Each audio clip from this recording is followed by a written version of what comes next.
Our title for today is Little by Little. I want to talk about a forgotten but crucial process of waiting your turn, doing the work, putting your time in. Something that I think in this day and age is we've walked away from and forgotten about, and it's the instant gratification generation for sure. It's apparent in every aspect of our society and our culture. You can see it in the way that we consume. You can see it in the way that we interact with one another.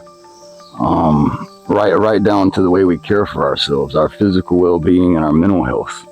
Everything is right now, and if you can't have it right now, then it just won't do.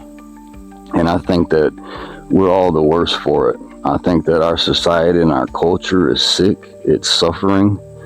And I think that walking away from little by little is a big part of that. It's played a huge role. Like I said, it's just permeated throughout our culture to the point where it's in every aspect of our lives, and we don't even notice it anymore. The way we consume things. I remember whenever I was a kid in the 80s, if you saw something you wanted, or maybe an ad for it on TV or something like that, and decided that it was something that you wanted, you had to go out to town and probably wasn't going to be at the first store you went to. You had to shop around, and maybe you didn't even find it for a while. Maybe you had to go 2 or 3 times looking for it. But when you got it, you were all the more appreciative of it because it cost you something. You had to work for it a little bit. And I think now with the Amazon shopping system, it's like you hit the button, next day delivery, it's put on your doorstep immediately. You don't have to wait for anything anymore. And I don't even think that's good enough for us anymore. I think that before long, there's going to be like a C-130 circling the sky, and whenever you hit the button, they parachute the merchandise into your yard. And I know that sounds kind of crazy, but I really don't think we're that far away from that. Because we've got to have everything right now. And if we can't get it right now, then we're not happy with it. The way we interact with one another has become, it's just unhealthy is an understatement. With social media, it's like we've never been so connected digitally, yet so disconnected spiritually and personally. People don't even know how to talk to each other anymore. They can't have a normal conversation one-on-one, looking people in the eyes. They'd rather text you than they would talk to you. Don't even want to call you, much less speak to you in person. And I think that's just an example of how far we've gotten away from where we need to be. Dating websites. It's like I'll just swipe right until I find somebody. Probably not going to be the one that's good for me, but definitely not going to be the one that God has for me. But who has time to wait for that? I'll just take whatever comes my way. I don't want to put in the work or wait for the one that's really right for me. I'll just swipe right until I get one. Prescription medication is way out of control in our culture.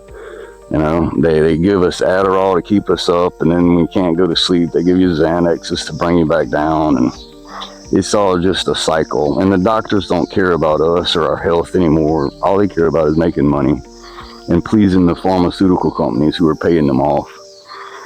And aside from that, I mean, God forbid you have a couple bad days in a row.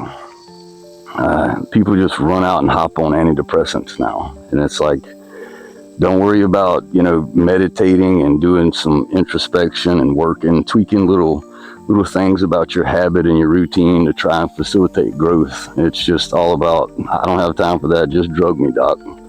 And I know that sounds a little bit over the top, but I really don't think it's that far away from the truth. I think that's where we're at right now. Just drug me, doc. Nobody wants to put the work in.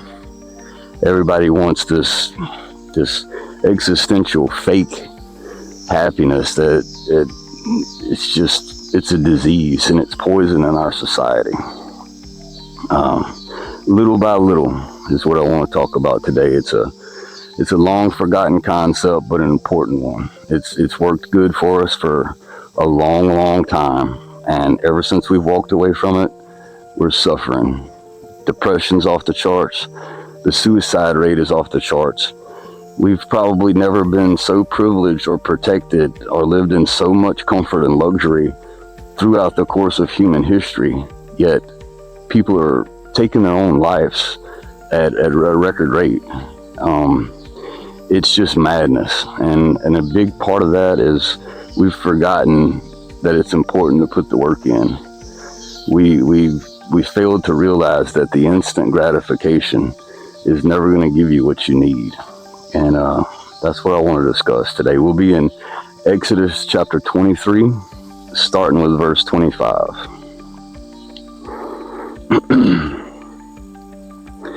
So you shall serve the Lord your God, and he will bless your bread and your water. And I will take sickness away from the midst of you. No one shall suffer miscarriage or be barren in your land. I will fulfill the number of your days. I will send my fear before you. I will cause confusion among all the people to whom you come, and will make all your enemies turn their backs to you. And I will send hornets before you, which shall drive out the Hivite, the Canaanite, and the Hittite from before you. Key verse right here. I will not drive them out from before you in 1 year, lest the land become desolate and the beasts of the field become too numerous for you. Little by little I will drive them out from before you until you have increased enough to inherit the land. Little by little. I think that each individual one of us, there's a promised land that God wants to bring us to, a place that he's trying to help us get to. But I think that there's some things that we've all, in our own personal individual circumstances, I think there's some things that we've all got to drive out, and that we've got to ask his help to drive out. Addiction, greed, gossiping, talking about everybody behind their back, selfishness, pride, laziness. Pornography is a huge one in this day and age. The damage that comes from that is really astronomical. Promiscuity has always been a problem, but it seems like it's amplified today from the garbage that is pumped into us from Hollywood and the culture in the world in general. It's just poison. We've been lied to for so long that we've all started to believe that good is evil and evil is good. We've walked away from what was important and gone astray without a doubt. I think a lot of questions you'll hear is, God, why haven't you sent me a husband or a wife yet? Well, because you haven't increased enough to inherit that land. There's some things that you got to drive out first. I think that a lot of young men today don't necessarily really want a wife. What they want is 2 or 3 girlfriends at a time that they can dangle on a string and do whatever they want to with. They don't really want that one that God has for them. Women, young women in particular, I believe that the feminist movement has completely destroyed their perspective and their point of view on things. So I think a lot of young women today believe that to get married and to be submissive to their husband, that somehow they're missing out or they're selling themselves short in some kind of way. And I don't think anything could be further from the truth. I think that's just another lie that the devil has used to push us further and further away from the statutes of God. And why haven't I gotten that title or that position at work? Why haven't I gotten that promotion? Well, there's some things you got to drive out. The laziness. You got to hone your skills. You got to put your time in. It used to be understood that you started out at the bottom and you worked your way up. I mean, everybody just kind of took that for granted. You knew that was the way it went, and the young people didn't mind starting at the bottom. But now it's like everybody wants to go straight to management. I've been working here 6 months. Why am I not the vice president yet? You haven't increased enough to inherit that land. If God did give you that promotion or that title right now, you wouldn't be able to perform and you wouldn't be able to keep it. You'd wind up losing it and probably losing your job in general. You little by little, guys, we got to put the work in. Financial security. It's like, why am I still having to work week to week? Well, because it's probably what's best for you at this point. If you got to the point where you didn't have to worry about money anymore, more than likely you haven't been taught or you didn't grow up in that situation. You're gonna go on some kind of wild, frivolous spending spree, and what you have would all be blown away, and you'd be worse off than you were when you started. And that's the reason why God hadn't brought you into that land yet. It's not because He don't love you. It's not because He doesn't feel like you deserve it. It's not because you don't have the potential. It's because you haven't put the work in. You haven't driven those things out that you need to, because you haven't increased enough, lest the beasts of the field become too numerous for you. And if you think the only beasts of the field are lions, tigers, and bears, then you're mistaken. We've got so many beasts of the field in this day and age that you'd struggle to name them all. There's so many things that can tempt you and come up against you, make you lose your focus, make you go astray. The beasts of the field are numerous. It's just for whatever reason, in this day and age, it seems like we want to tear down the old structure. Everything that has worked for us for thousands of years, it's like all of a sudden it's not good enough anymore. For whatever reason, we want to fix what isn't broken and change everything and flip it upside down. Rip out the foundation of all of it, which was God and a belief in a higher power. Tear that all out from underneath, and everything else is going to fall. And that's what we're seeing in the Western world today. They've ripped the foundation out from under themselves. They've cut the limb off behind them, so to speak. And it's no wonder all the suffering, the depression rate, the suicide rate, the divorce rate is, I think it's like 56%. In every aspect of our lives and our culture, we have fallen, and nobody seems to want to accept it. Nobody seems to want to go back to what worked for so long.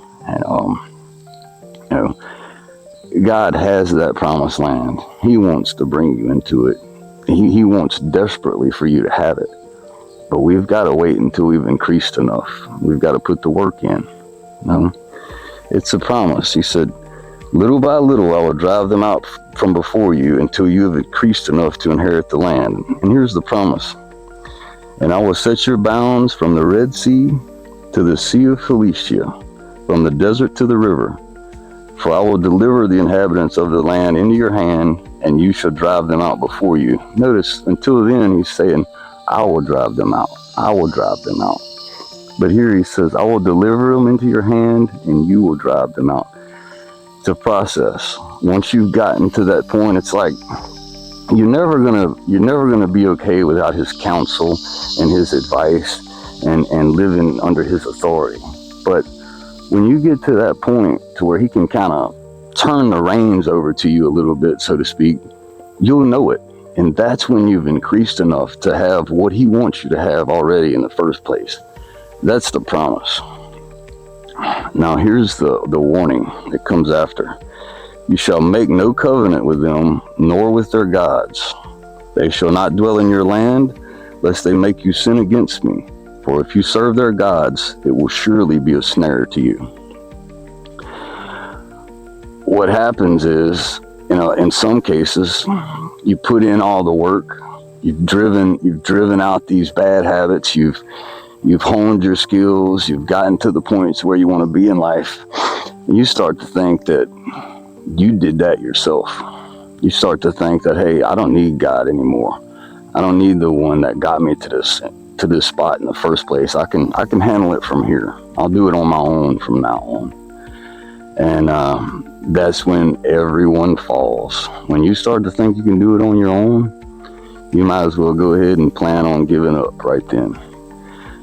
Never worship the blessings more than who gave them to you. And never worship the creation more than the creator. Don't ever forget where you came from, and don't ever forget who got you to where you are. Because as soon as you do, he's going to blow it all away. You'll lose it every time, without a doubt. You know, and don't make these things, these worldly things, into gods. Money, if you worship money, money will never be enough. It doesn't matter how much you get. You can get Bill Gates money. It's never going to be enough. Those guys are always scratching and clawing for more. It never fails. It's never enough. You can see proof of it everywhere. You hear those stories, and this famous rich artist or this actor or whoever, some kind of investor, you hear about them, they're millionaire or billionaire. You hear about them taking their own life, and you scratch your head and you wonder, man, what did that guy have to be sad about? What he had to be sad about is he fell for the lies, and he believed the world when it told him that money, social status, power and influence and fame was going to fill in that hole that only God can fill.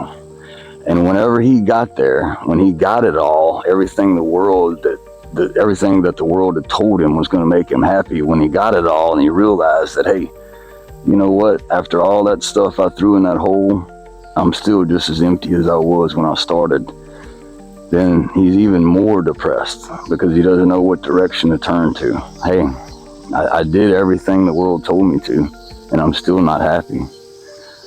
When you hear about people, you know, of fame and fortune, they've got everything that the world told them that they needed.